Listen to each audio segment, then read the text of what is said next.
Amados Teófilos, saudações.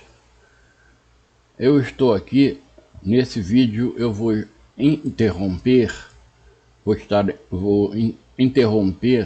a sequência da linha do tempo que eu vinha fazendo para o site bibliadecifrada.com.br, porque eu recebi de um teófilo a sugestão sobre como dar mais ênfase à história do dízimo, à farsa do dízimo. A Bíblia não nos obriga, nem sugere sequer a que nós tenhamos um 10%, um dízimo.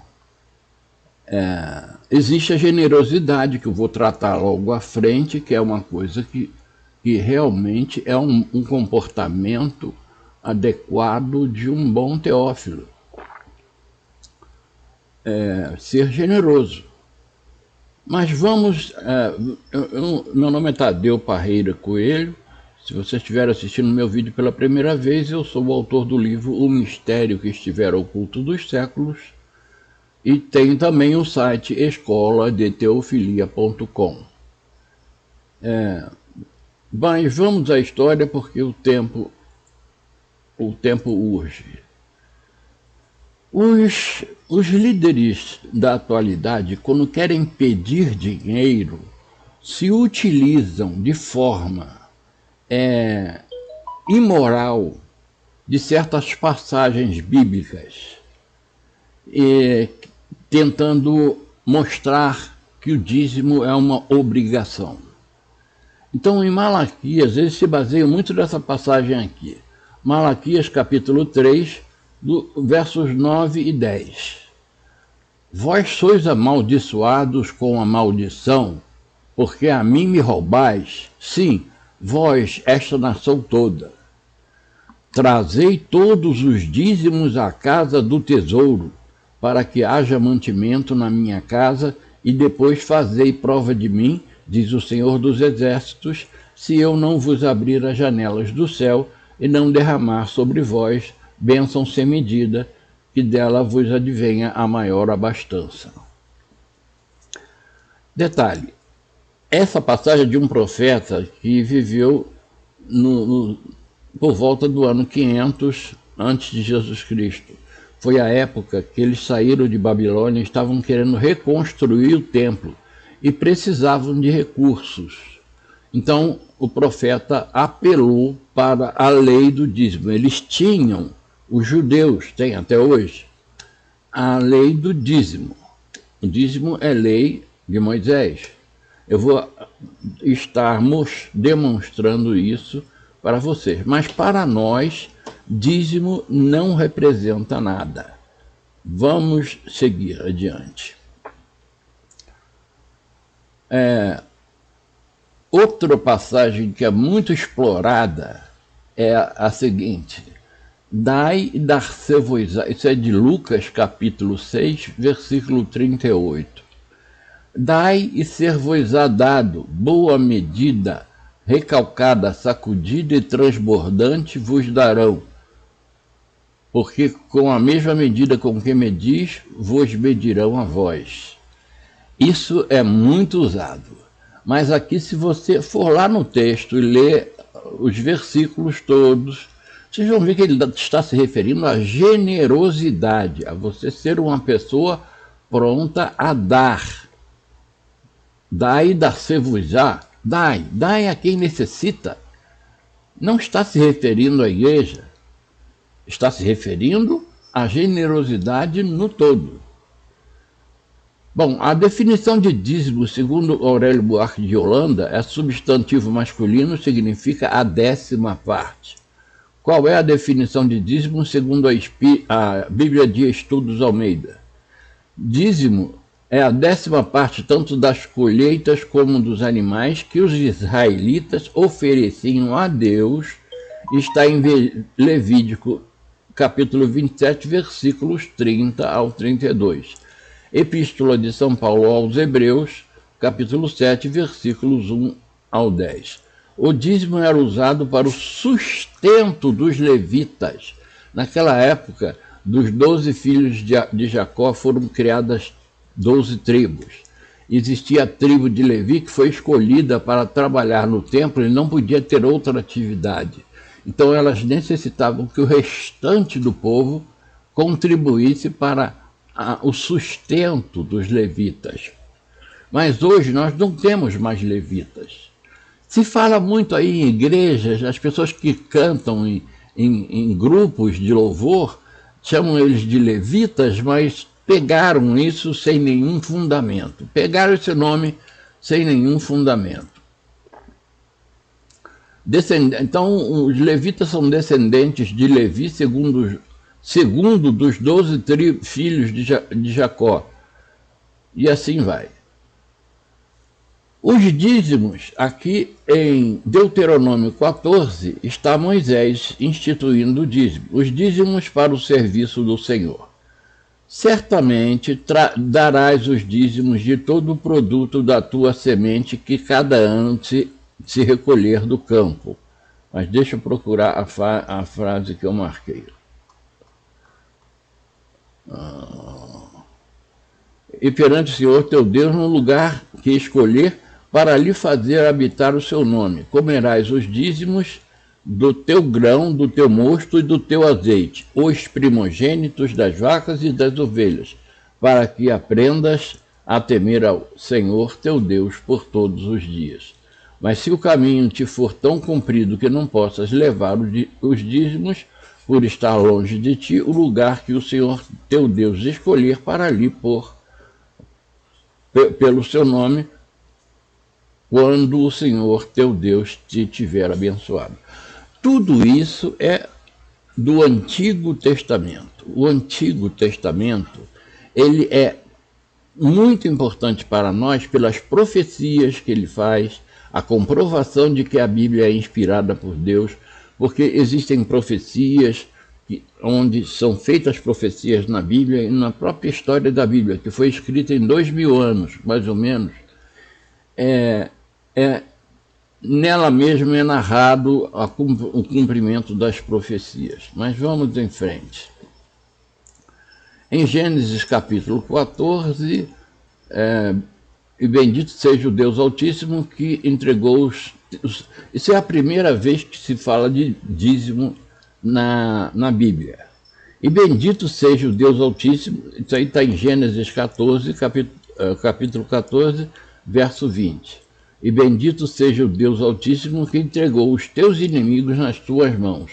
E Abraão deu-lhe o dízimo de tudo.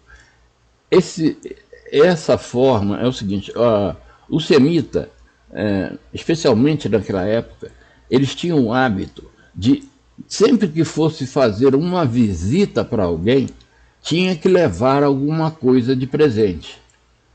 Mesmo que fosse para pedir algum favor, ou mesmo que seja só por visitar, era costume. E para Deus eles tinham essa lei que o próprio Moisés deu, chamada dízimo. Mas como eu disse, ela foi lei. Ela foi lei para os hebreus, depois para os descendentes dos hebreus, que são os judeus. A coluna de Betel. Bom, a primeira vez que é falado em dízimo não era lei aqui ainda. Foi dado a Abraão. Abraão fica bem atrás de Moisés. Abraão está Abraão ele está situado mais ou menos em 2.600 anos antes de Cristo.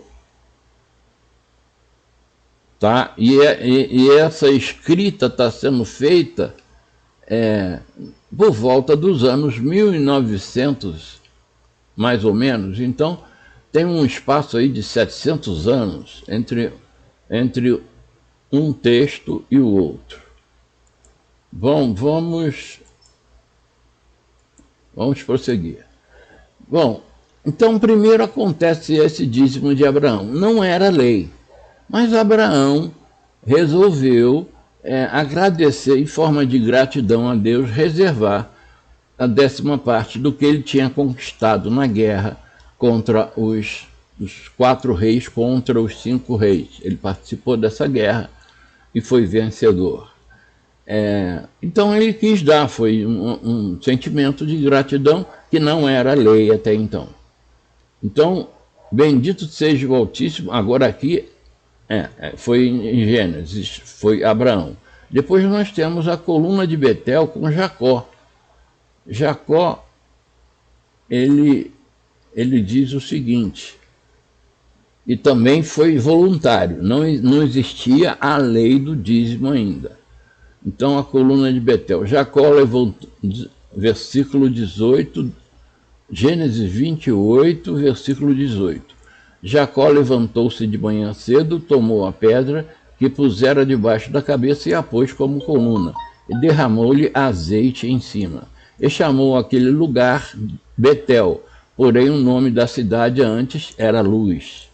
Fez também Jacó um voto, dizendo, se Deus for comigo e me guardar neste caminho que vou seguindo, e me der pão para comer e vestes para vestir, de modo que eu volte em paz à casa de meu pai, e se o Senhor for o meu Deus, então esta pedra que tenho posto como coluna será casa de Deus. E de tudo quanto me deres, certamente te darei o dízimo. Também não era lei, foi uma negociata que Jacó fez com o Espírito de Jesus Cristo. Ele negociou com ele fez uma promessa, mas não era lei ainda. Agora nós estamos em Êxodo 40, vamos entrar em Êxodo 40, onde Deus manda levantar o tabernáculo. Aí vamos lá. No primeiro mês, do primeiro dia do mês, levantarás o tabernáculo da tenda da revelação e porás nele a arca do testemunho e resguardarás a arca com o véu. Esse véu é muito importante, mais à frente eu vou dizer. O santo lugar, o lugar santíssimo, era um lugar cercado por um véu, que na morte de Jesus Cristo foi rasgado de alto a baixo, simbolizando o nosso acesso direto ao Espírito de Jesus Cristo, a Deus, ao Eterno, ao Criador, ao Altíssimo, como queiram falar. Mas é o único Deus. Então esse é o Santíssimo Lugar. Então esse véu que é colocado aí, mais à frente vai ser falado do sacrifício da cruz, em que Jesus Cristo simbolicamente rasga o véu e nós passamos a não precisar mais de sacerdotes, porque o povo era acompanhado religiosamente pelos chamados sacerdotes, que hoje os judeus chamam de rabino. Depois colocarás nele a mesa e porás em ordem o que se deve pôr em ordem nela. Também colocarás nela o candelabro e acenderás as suas lâmpadas. Bom, isso aí foi só para constar. Ungirás também o altar do holocausto e todos os seus utensílios e santificarás o altar, e o altar será santíssimo.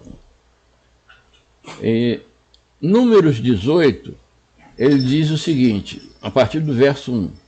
Deveres e direitos dos sacerdotes, coisa que nós não temos hoje.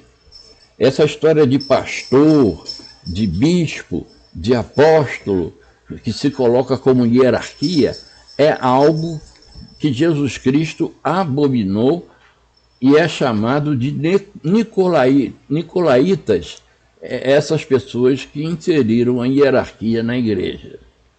Então, no versículo 1, depois disse o Senhor a Arão, tu e teus filhos e a casa de teu pai contigo levareis a iniquidade do santuário, e tu os teus filhos contigo levareis a iniquidade do vosso sacerdócio. Faze, pois, chegar contigo também teus irmãos, a tribo de Levi, a tribo de teu pai, para que se ajuntem a ti e te sirvam.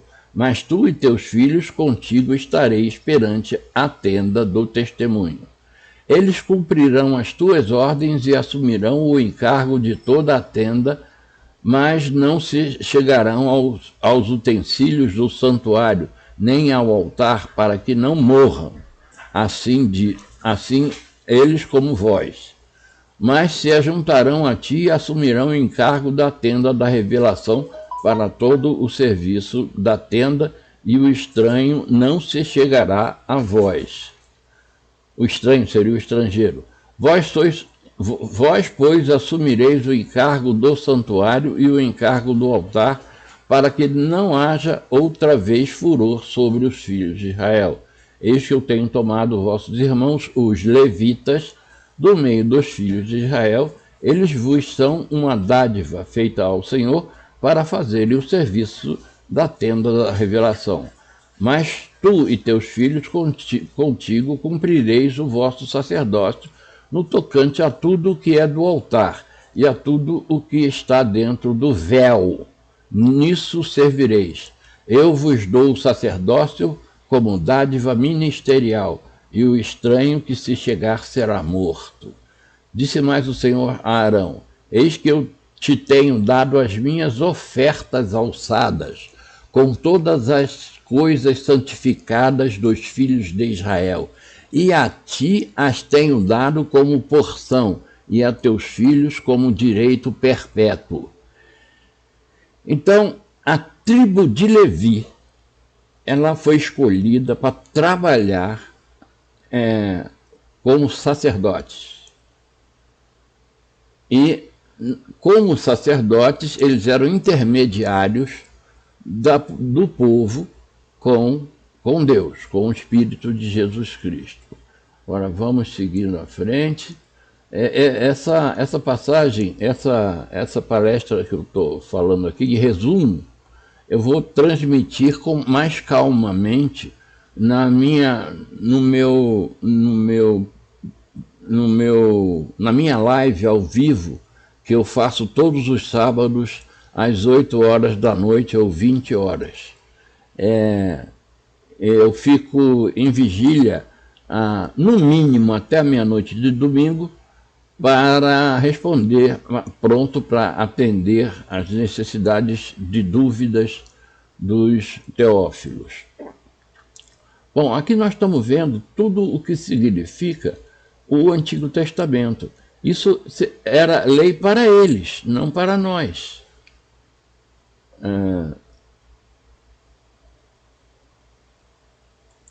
Eu tive uma ideia aqui para ser mais rápida.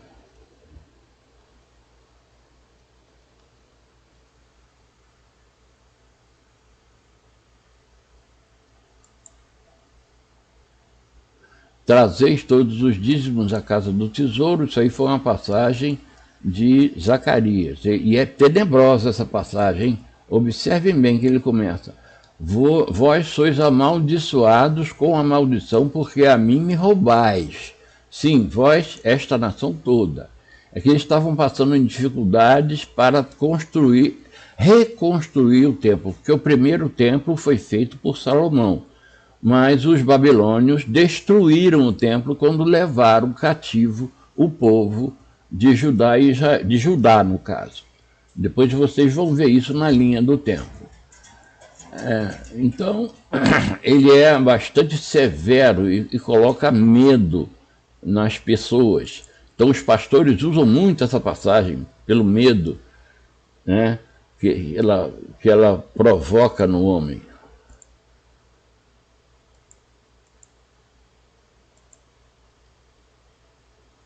Os dízimos, Deuteronômio capítulo 14, os dízimos para o serviço do Senhor.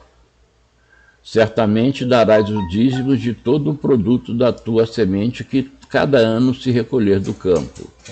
Eu acho que essa parte eu até já falei. Deixa eu prosseguir. Bom. Nós temos aqui Números 18, onde de todas as dádivas que vos forem feitas, oferecereis do melhor delas, toda a oferta alçada do Senhor, a sua santa parte. Portanto, lhes dirás, quando fizerdes oferta alçada no melhor dos dízimos, será ela computada aos levitas, como a novidade da eira e como a novidade do lagar. Gente, aos levitas que são os sacerdotes. E comereis em qualquer lugar, vós e as vossas famílias, porque é a vossa recompensa pelo vosso serviço na tenda da revelação. Bom, os sacerdotes, existe uma passagem,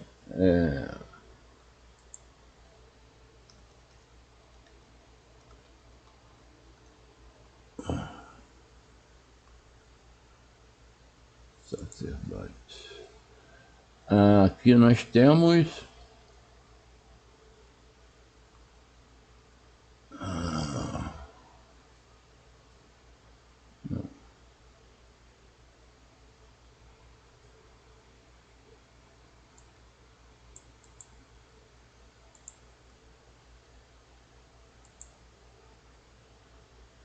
os deveres e direitos dos sacerdotes, eu já falei.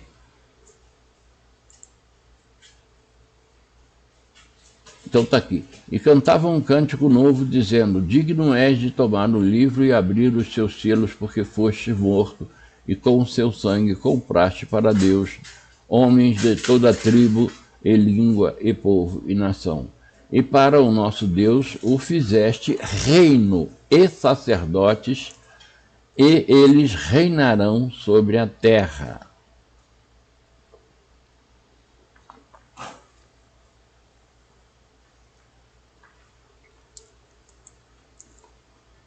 Bom, Hebreus capítulo 7. O sacerdócio de Melquisedeque era a figura do sacerdócio eterno de Cristo. Detalhe importante, eu quando falei do dízimo que Abraão deu a Deus, ele deu na figura de Melquisedeque, um homem na época que era uma tipologia de Cristo.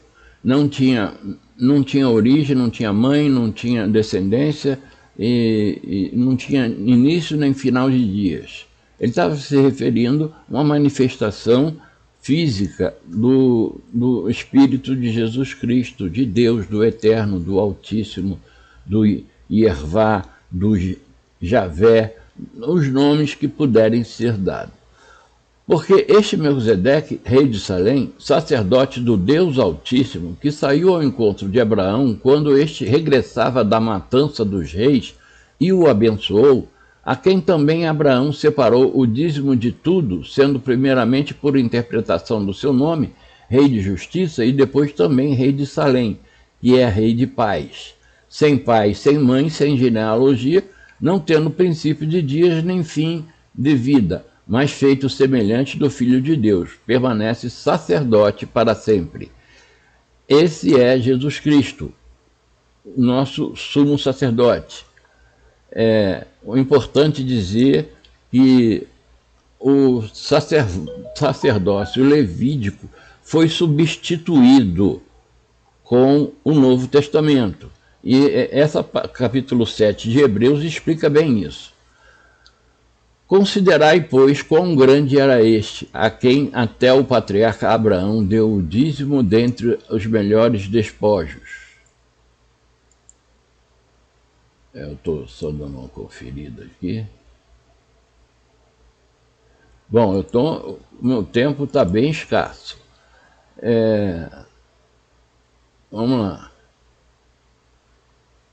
Considerai, pois, quão grande era este a quem até o patriarca Abraão deu o dízimo dentre os melhores despojos.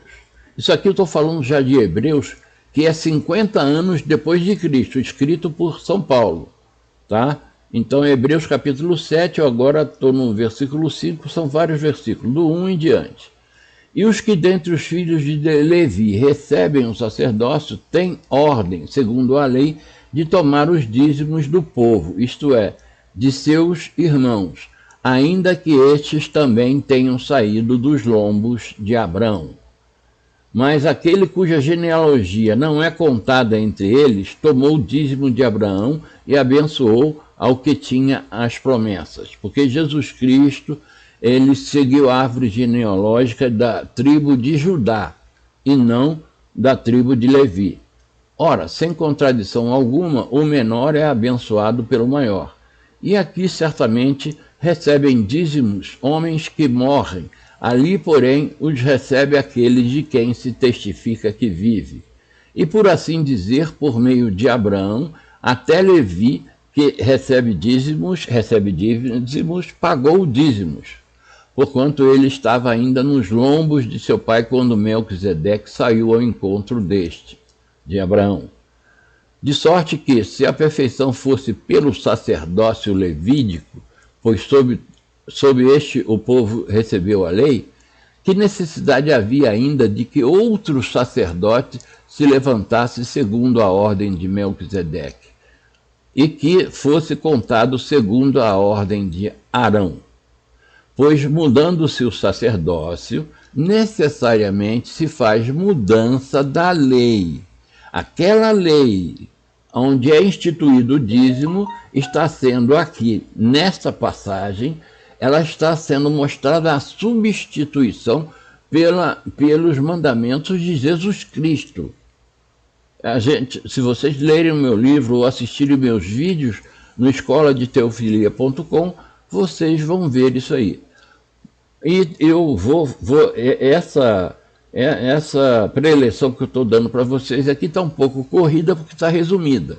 Mas no sábado, a partir das 20 horas, eu estarei com mais tranquilidade ao vivo e vocês poderão ter mais detalhes dessa história.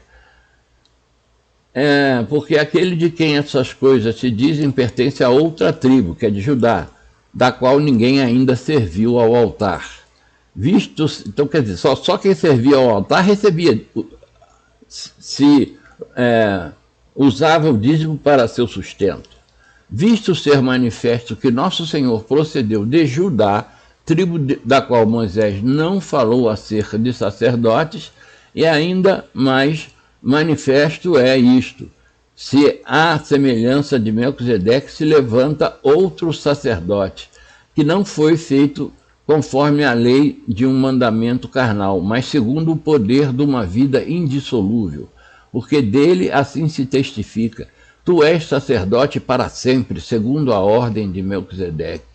Pois com efeito o mandamento anterior é abrogado por causa da sua fraqueza e inutilidade, pois a lei nenhuma coisa aperfeiçoou, e desta sorte é introduzida uma melhor esperança pela qual nos aproximamos de Deus. E visto como não foi sem prestar juramento, porque na verdade aqueles sem juramento foram feitos sacerdotes, mas este com juramento daquele que lhe disse: jurou o Senhor, e não te arrependerás, tu és sacerdote para sempre. E tanto melhor pacto Jesus foi feito fiador. E, na verdade, aqueles foram feitos sacerdotes em grande número, porque pela morte foram impedidos de permanecer. Mas este, porque permanece para sempre, tem o seu sacerdócio perpétuo, é Jesus Cristo.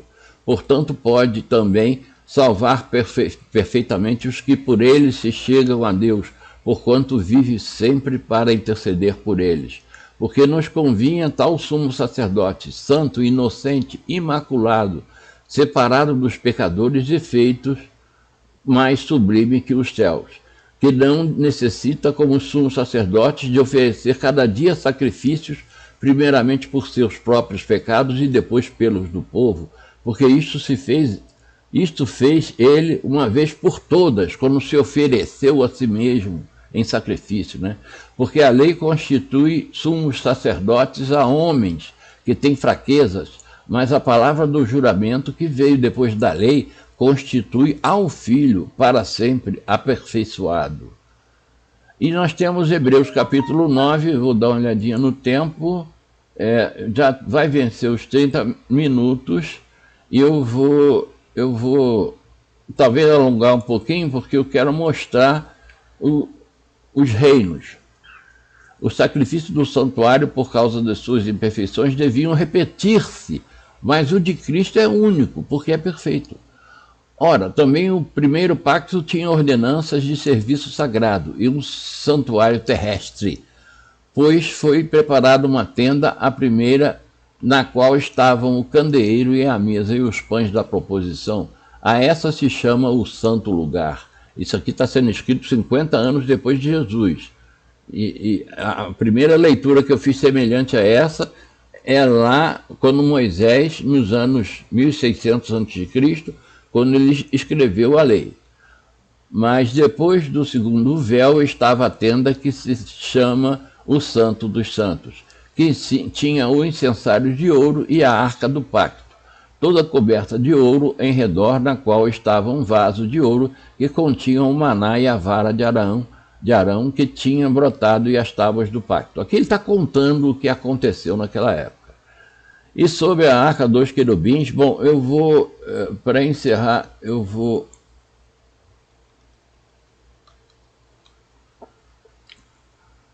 fazer uma busca aqui, que eu preciso.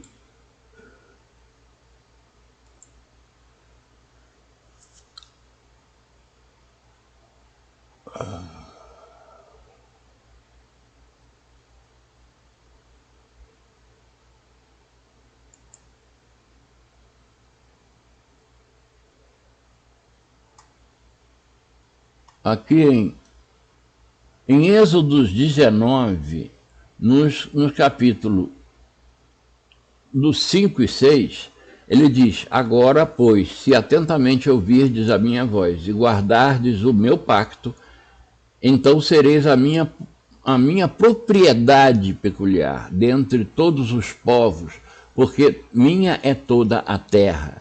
E vós sereis para mim reino de sacerdotes e nação santa. São estas as palavras que falarás aos filhos de Israel. Bom, isso aqui foi uma profecia de que existiria esse reino de sacerdotes, mas não foi naquela época. Quem iniciou o reino de sacerdotes, ou aonde nós todos somos sacerdotes de nós mesmos, e tendo como sumo sacerdote a Jesus Cristo, nós não temos nada entre nós e Jesus Cristo. Então, aqui ele fala lá nos anos 1600 a.C., e aqui está a visão de João, a visão de João, que embora tenha marcado em Apocalipse capítulo 5, peraí, antes eu tenho o capítulo 1 aqui.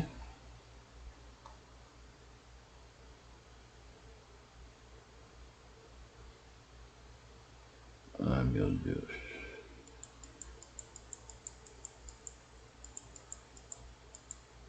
Capítulo 5, Êxodo 19.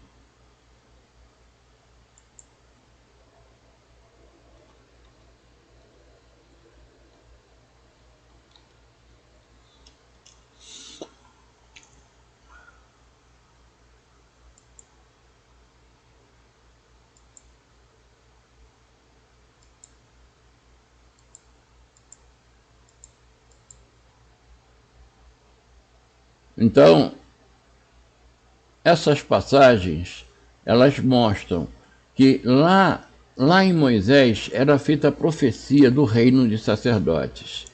Mas o reino de sacerdotes que nós temos hoje foi de Jesus Cristo para cá, quando agora eu tô já passado do tempo e estou querendo mostrar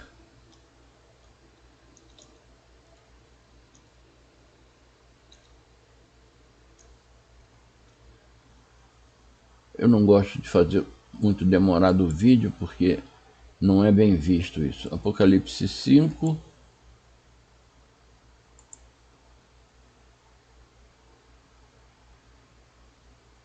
A visão do livro selado. Eu vou dizer aqui: nisto vi entre o trono e os 4 seres viventes, no meio dos anciãos, um cordeiro em pé. Quem é o cordeiro? É Jesus Cristo. Como havendo sido morto e tinha 7 chifres, 7 olhos, que são os 7 Espíritos de Deus, enviados por toda a terra. E veio e tomou o livro da destra do que estava sentado no trono. Aí dá a impressão de serem 2 pessoas, mas eu vou explicar melhor isso no sábado na minha palestra ao vivo, porque eu vou fazer com mais calma. Eu agora já venci o tempo e eu espero que vocês compareçam. Vai ser divulgado aí nas redes e existem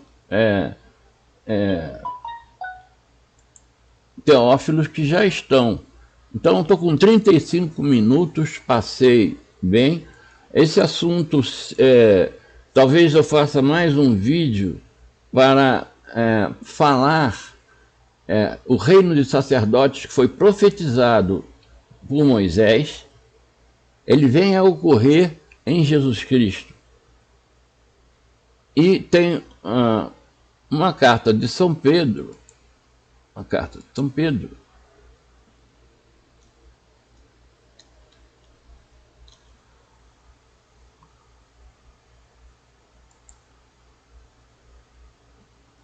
deixando, pois, toda a malícia, todo o engano e o fingimento e invejas e toda a maledicência, desejai como meninos, como crianças recém-nascidas, o puro leite espiritual, a fim de por ele crescer para a salvação, se é que já provaste que o Senhor é bom.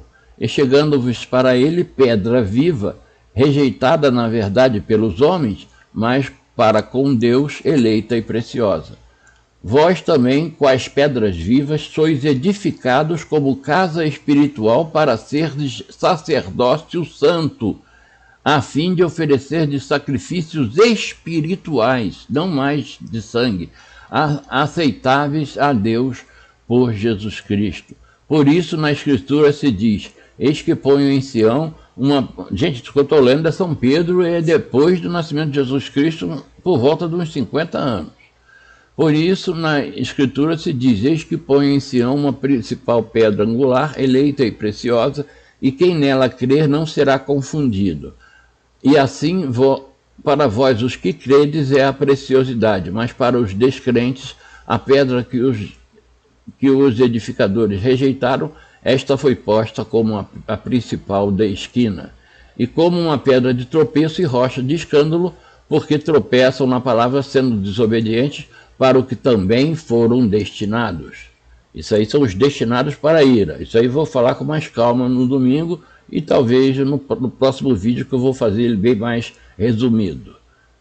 Mas vós sois a geração eleita, o sacerdócio real, a nação santa, um povo adquirido para que anuncieis as grandezas daquele que vos chamou das trevas para a sua maravilhosa luz. Isso aí é São Pedro escrevendo 50 anos depois de Jesus Cristo. Vós sois nação, vós sois sacerdote. Eu não gosto muito dessa versão.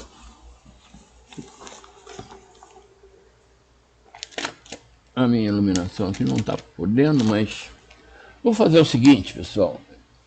Fica assim. No sábado eu vou estar ao vivo, tento fazer com mais calma essa preleção. E para a quarta-feira que vem, eu vou ver se eu faço mais um vídeo mais compacto, para que a gente possa ocupar os 30 minutos sem prejuízo. Bom, gente, nós já estamos com 38 minutos, então até sábado, às 20 horas, ou até o próximo vídeo. Saudações, amados teófilos.